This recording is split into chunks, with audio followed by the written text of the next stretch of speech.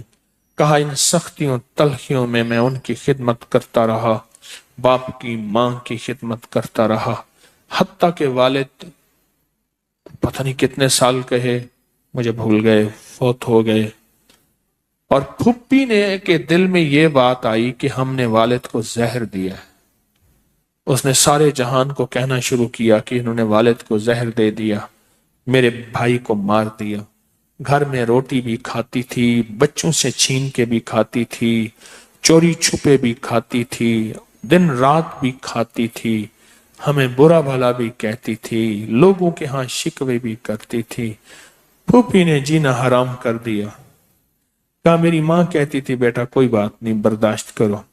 برداشت کرتے کرتے پھوپھی بھی چلی گئی اور اس کو اللہ کی امانت کو اللہ کے سپرد کیا. اور پھر اب ماں رہ گئی. اب میں نے اپنی ساری توجہ ماں پہ ڈال دی. کہا اماں کیا کرتی؟ خالی چھابی نہیں ہوتی ہے، چھابی روٹی تو تھوڑی سی ہوتی تھی، کھا لیتے تھے، خالی چھابی ہاتھ میں ایسے لے کے نا کہتی اللہ اس کو اتنا بخت دے، اتنا بخت دے، اس کے ساتھ دھرتی لگے تو اس کو بخت دے، اس کے ساتھ سوئی لگے تو اس کو بخت دے، اس کے ساتھ دھاگا لگے تو اس کو بخت دے، اس کے کپڑے جو پہنے اس کو بخت دے، اس کو جو دیکھے اس کو بخت دے، اس کو جو اس کو دیکھے اس کو بخت. اماں چھابی لے کے مانگتی تھی، روتی تھی، اور بعض اوقات چھابی میں اماں کے بہت سارے آنسو ہوتے تھے. کہ بس یہ نظام چلتا رہا. اماں بھی گزر گئی. اب اس کے بعد پھر میں میرے بچے، اب جو بخت کے دروازے کھلے، میں جس کو دیکھتا ہوں اس کو بخت، جو میرے کپڑے پہنتا ہے اس کو بخت، جس سے سوئی خریدتا ہوں اس کو بخت، جس سے دھاگا خریدتا ہوں اس کو بخت، جس کی جگہ پہ بیٹھتا ہوں اس کو بخت. بخت جب بیدار تھا بدبخت آنکھیں سو گئیں. خیال کرنا ابھی بخت بیدار ہے، کہیں بدبخت آنکھیں سو نہ جائیں. وہ دعاؤں کا ذخیرہ اس درجی کے پاس تھا، وہ دعاؤں کا ذخیرہ، پھپھی کی ناگواریوں کا ذخیرہ، ابی کی صبر کا ذخیرہ، پھپھی کی ناگواریوں کا ذخیرہ، اماں کے صبر کا ذخیرہ وہ ساتھ تھا. بس سہتا رہا، چلتا رہا. اللہ کے نامہ اعمال میں، اللہ کے نظام میں لکھا جاتا رہا. تجھے کوئی دعائیں دے نہیں رہا، نہ دے، میرے نظام میں تو ان لوگوں میں ہے جن کے ساتھ دعائیں ملتی ہیں، جن کے ساتھ دعائیں لگتی ہیں، جن کے ساتھ دعائیں لپٹ جاتی ہیں، تو ان لوگوں میں. ہمیں دعاؤں کا ذخیرہ چاہیے، ہمیں دعائیں چاہیے کسی کی، ہم کسی کی دعاؤں میں آ جائیں. میرے حضرت فرماتے تھے نظر بد لگتی ہے نا کھا جاتی ہے، اس طرح اچھی نظر بھی لگتی ہے. تجھے کسی اللہ والے کی اچھی نظر لگ جائے، تجھے مرشد کی اچھی نظر لگ جائے، تجھے ماں باپ کسی درویش کی اچھی نظر لگ جائے، اور نظر تیرا کام بنا دے گی. جس طرح بری نظر کھا جاتی ہے، برباد کر دیتی ہے، اس طرح اچھی نظر آباد اور شاد کر دیتی ہے، مراد کر دیتی ہے. اس ویڈیو کو لائک اور شیئر کریں. اب کریے یوٹیوب چینل کو سبسکرائب کریں اور روزانہ زیادہ سے زیادہ سبسکرائب کروائیں. آپ دوسروں کے لیے صدقہ جاریہ بنیں گے. اللہ پہلے آپ کے دکھ ڈالے.